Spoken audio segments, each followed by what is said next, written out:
O ministro Flávio Dino determinou hoje que a Câmara responda de forma objetiva a questionamentos sobre a indicação dos recursos até às 8 horas da noite. O novo despacho de Dino é uma resposta ao pedido protocolado pela Casa para que as verbas suspensas pelo ministro do STF na última segunda-feira fossem desbloqueadas. O Bruno Pinheiro está chegando ao vivo aqui conosco, conta esses entraves dessa história, muito pano para manga ainda. Bruno, explica para a gente. Ontem a gente trouxe, que em meio ali ao recesso parlamentar, Arthur Lira convocou aquela reunião de emergência e depois de muita reunião veio esse segundo capítulo da história. Conta para a gente. Muito boa tarde, seja bem-vindo.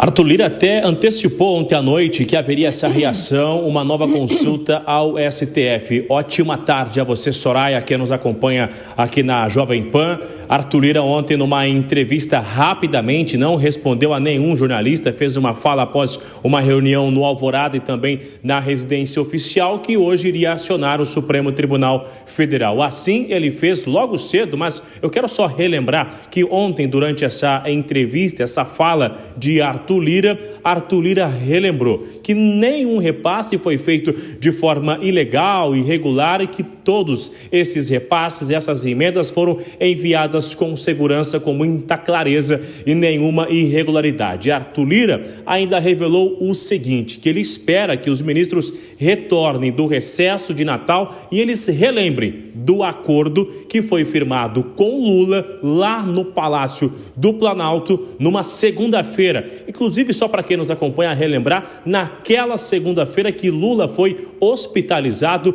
antes de realizar a última cirurgia em São Paulo. Arthur Lira esteve lá com aquele ofício, cerca de 17 líderes assinaram este ofício exigindo ali no requerimento dessa liberação. E foi feito esse acerto que as emendas seriam liberadas. E aí veio a semana de votação. Arthur Lira também rechaçou, disse que nunca houve nenhum tipo de acordo sobre as comissões.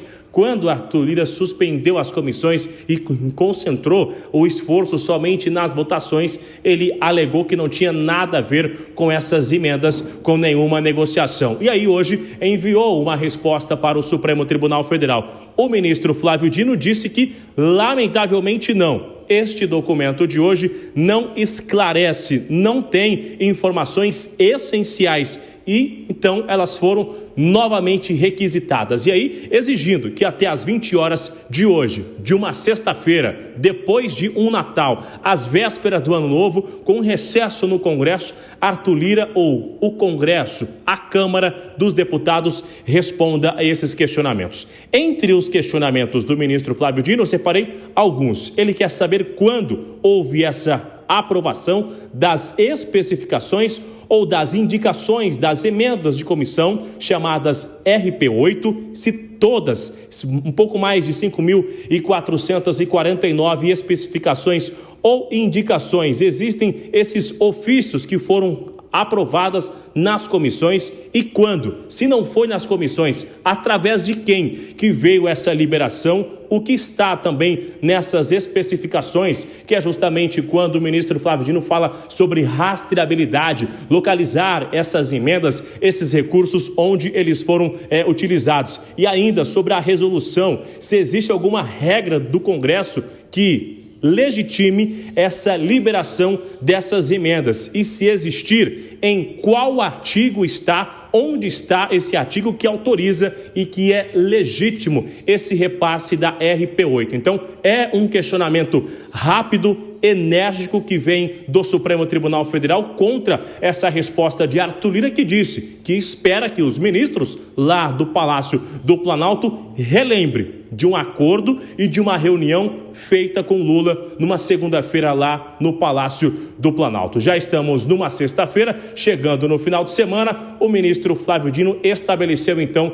que até às 20 horas de hoje essa resposta chega. Eu espero que quando a resposta chegar, eu já não esteja mais de plantão, viu, Soraya? Mas olha, por enquanto, Bruno, vai ficando por aí, porque a gente tem muito assunto para conversar ao longo do 3 em 1. Eu vou até repassar já essa notícia aqui para a gente debater um pouco com os nossos comentaristas. E a gente teve acesso a esse despacho. Eu até vou ler um trecho aqui que me chamou a atenção, porque ele fala assim, ó, desde agosto de 2024, seguem-se persistentes tentativas do STF de viabilizar a plena execução orçamentária e financeira com a efetiva entrega de bens e serviços à sociedade nos termos e das leis nacionais. Então, ele fala que a Câmara agora dos Deputados deseja manter ou viabilizar esses empenhos das emendas de comissão relativas ao corrente ano. Portanto, eles deverão responder a 4 perguntas objetivamente aos questionamentos então pontuados até às 8 horas da noite desta sexta-feira. Alan Gani, semana terminando, ano terminando. Agora os imbrólios das emendas parlamentares, nada. Pois é, e aliás foi um belo presente de Natal para os parlamentares. Evidentemente que eles não estão nada contentes por 2 razões. Primeiro, porque não receberão uma verba de 4,2 bilhões de reais. Não é pouca coisa. Isso equivale a praticamente 10% do volume total das emendas. E a segunda razão é a própria Polícia Federal fazendo uma varredura no uso dessas emendas, o que está correto, inclusive nas emendas do verão passado. Agora, isso não começa de hoje, quer dizer, né? O Supremo disse que era desde agosto de 2024 vem tentando, não, desde o final de 2022, com a proibição do orçamento secreto. E evidentemente que o Congresso Nacional sempre encontra brechas, contornos, né, para conseguir as emendas e não utilizá-las de maneira transparente. O que eles falam, né, Henrique, é que não houve manobra política para tentar conseguir votar, por exemplo, as pautas importantes ali no Congresso, que teria suporte político, sim, essas emendas parlamentares. Poderia ser algo resolvido no diálogo? Não, muito difícil, viu, Soraya? Exatamente porque nós estamos falando aí de um Congresso ávido pelo poder, pelo dinheiro e também querendo trabalhar muito para manter as suas bases eleitorais. A gente não pode esquecer como que as emendas parlamentares no Brasil, elas se tornaram na maior moeda de troca e de apoio político, né? Então, uma liderança municipal que desponta um pouco mais ali, que tem uma chance grande de reeleição, se transforma num alvo interessante para que um deputado estadual ou federal, nesse caso federal que a gente está analisando aqui, destine emendas parlamentares, porque aquele prefeito que recebeu essa emenda ou aquela cidade, de alguma maneira, vai ter um potencial eleitoral muito maior para. Então, é um sistema que se retroalimenta. O diálogo ali seria mais para inglês ver mesmo, uma coisa que a gente ia ver se debatendo, enrolando e mais dinheiro descendo pelo cano. Então, chegou nesse nível, né? Então, precisou dessa intervenção do Supremo Tribunal Federal, acertada a intervenção do Supremo também, e agora essa investigação que vai trazer muita coisa que estava no escuro aí, vai trazer à luz. Deixa eu chamar novamente o Bruno também conversar, porque ele está ali de olho nos bastidores sempre, está em contato com os parlamentares. Bruno, a prioridade do Congresso, você que vive ali a rotina dos parlamentares, é o peso dessas emendas e suas liberações, né? A gente viu acontecendo bloqueios, desbloqueios, volta a bloquear, o pedido também do Flávio Dino para que a Polícia Federal entrasse ali nessa história e com a abertura de um inquérito para investigação que acabou gerando ainda mais conflito e caras ali azedas, né?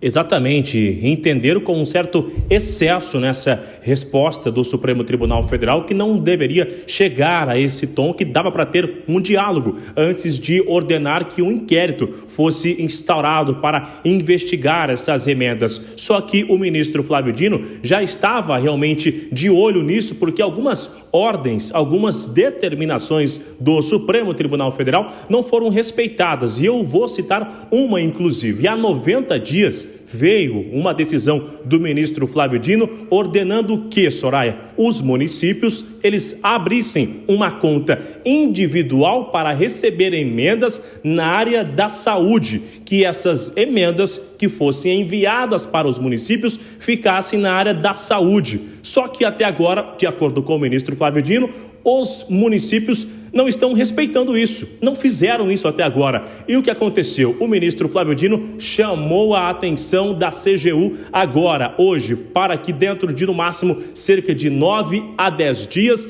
responda a este questionamento. Por qual motivo os municípios não estão respeitando? E é justamente ali que o Supremo vai conseguir identificar onde esse dinheiro está chegando, através de quem e como esse valor será também utilizado. Então, até agora, 90 dias após o ministro emitir uma decisão para os municípios, esse dinheiro ainda não chegou. E é justamente na área da saúde onde chega muito dinheiro. E aí se vem uma investigação no Rio de Janeiro, numa região também que muito dinheiro foi enviado, que tem uma ligação ali com o Ministério da Saúde também, o envolvimento com a ministra da Saúde. Aí vem uma outra operação da Polícia Federal e vem esse olhar de uma denúncia também sobre recursos na área da saúde enviados para a região de Alagoas, reduto eleitoral de Arthur Lira. Então, isso incomodou o Supremo Tribunal Federal e, diante disso, Arthur Lira abandonou as suas férias e veio para a capital federal para tentar resolver. Arthur Lira achou ou imaginou que seria somente um dia de reunião, só para fazer uma cobrança, dizer, não, estamos aqui. O assunto se estendeu e agora será necessário revirar tudo para achar essas identificações. Quando lá no início o Supremo chamou, requisitou informações, enviaram um documento dizendo, olha, aqui não tem nada escrito, nem numa sacola de pão, não tem nem no rascunho, lugar nenhum escrito quem recebeu ou para onde foi, já que não existe nenhuma resolução. Então, alegaram naquele momento que não tinha nenhuma resolução que ordenava, que se tinha um extrato, um documento. Agora, o tempo avançou e aparentemente ainda continua sem clareza para informar o Supremo de onde, quando e onde está sendo usado esse dinheiro. Soraya. E Bruno, só aproveitando mais da sua participação, para Lira, não houve, de fato, manobra nessas emendas parlamentares. Ele tem convicção de que tudo foi feito como deveria ser, que eles fizeram, de fato, a lição de casa, né, com essas regras, enfim, para a liberação de emendas. E, enfim, falou dessa maneira com o presidente Lula, né? Mas, pelo visto, as respostas que foram dadas para o ministro Flávio Dino foram insatisfatórias. Não são convincentes, na verdade. O ministro Flávio Dino, e aí a gente pode fazer uma retrospectiva, se pode fazer um reconhecimento aos ministros do Supremo Tribunal Federal. Em relação a este assunto, não existia ninguém que tivesse uma capacidade como o ministro Flávio Dino, que foi senador, que foi governador, esteve no Congresso, sabe muito bem como essas emendas elas são utilizadas, como enviar esses recursos, ele já tem o conhecimento. Então, o receio é esse. Dificilmente vão conseguir esconder alguma coisa do ministro Flávio Dino, que já esteve no Congresso Nacional e chegou recentemente no Supremo Tribunal Federal. Agora, os aliados, o entorno de Arthur Lira, repetem aquele mesmo discurso. Não existe orçamento secreto, não existe nada oculto, já que tudo é divulgado, tudo é repassado. Inclusive, quando se manda um recurso para uma cidade ou para um estado, quem recebe ou quem ajudou a enviar esse recurso, ele vai lá, tira foto, faz um vídeo, divulga que esse recurso foi ele que enviou. Então, eles usam isso como elemento que dá muita clareza, que não existe nada escuro, nada oculto. Mas o que vem de Arthur Lira e do entorno, e aí um pouco de bastidor com quem eu conversei, existe uma insatisfação por parte lá das emendas da saúde, que Arthur Lira acredita que lá esses repasses estão realmente todos juntos, existe algo muito confuso, não conseguiram esclarecer. Aí já começa um jogo de empurra-empurra. Estão reclamando aqui, mas lá ninguém fala nada. Então começam nisso, né? Reclamam da gente, mas do outro lado ninguém fez nada até agora. E aí, diante disso, levou o ministro Flávio Dino também exigir que as contas da saúde sejam divulgadas, que abrem essas contas. Então, se tinha uma reclamação usando alguém como escudo, agora o ministro reacendeu. Ambos os lados encurralou os dois para dizer, não, expliquem antes que o ano acabe. Então, o objetivo é iniciar 2025 com uma nova resolução, com muita clareza em relação a essas emendas. Ainda mais que em 2026, novamente um ano eleitoral, então 2025 será um ano muito importante para usar essas emendas, o que acaba se tornando uma espécie de negociação, um instrumento de negociação nos redutos eleitorais. Então é isso que o ministro Flávio Dino está exigindo. Se existe uma regulamentação, onde ela está? Em qual artigo? Quando isso entrou em vigor? Já que não é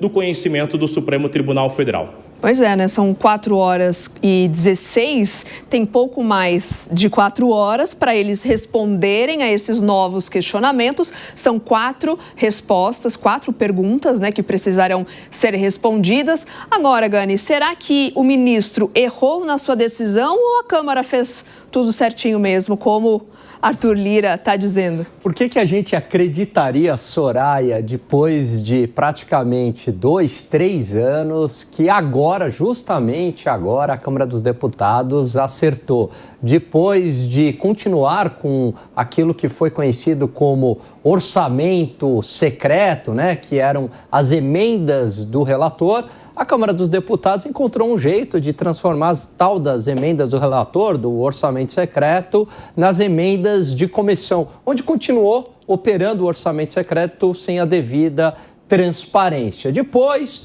veio toda essa crise das emendas parlamentares, novas exigências do Supremo Tribunal Federal e, evidentemente, o que eles fizeram?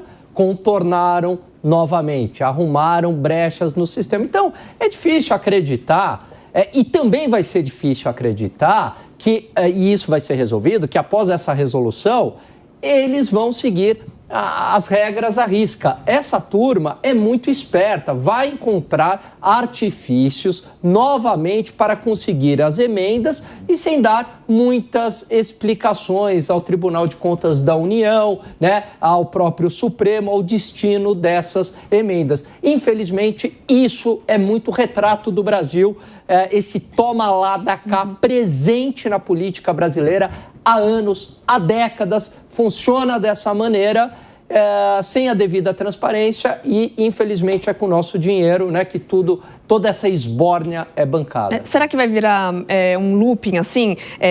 Bloqueia, daí vira reuniões, daí desbloqueia de novo e assim por diante? Olha, enquanto não houver algum tipo de punição ou algum endurecimento institucional, vai ser este jogo de faz de conta, né? Quer dizer, você endurece de um lado, aí o Congresso Nacional se compromete a resolver a questão, aí libera a emenda. Aliás, foi exatamente assim, né? Houve o endurecimento, criaram-se regras, de novo, né? A decisão correta do ministro Flávio Dino. Aí a Câmara dos Deputados falou, não, tranquilo, aqui a gente vai obedecer. Aí o ministro Flávio Dino liberou as emendas, né? E nessa liberação das emendas, aparentemente, houve de novo um mau uso, falta de transparência, aí bloqueia novamente. E assim vai.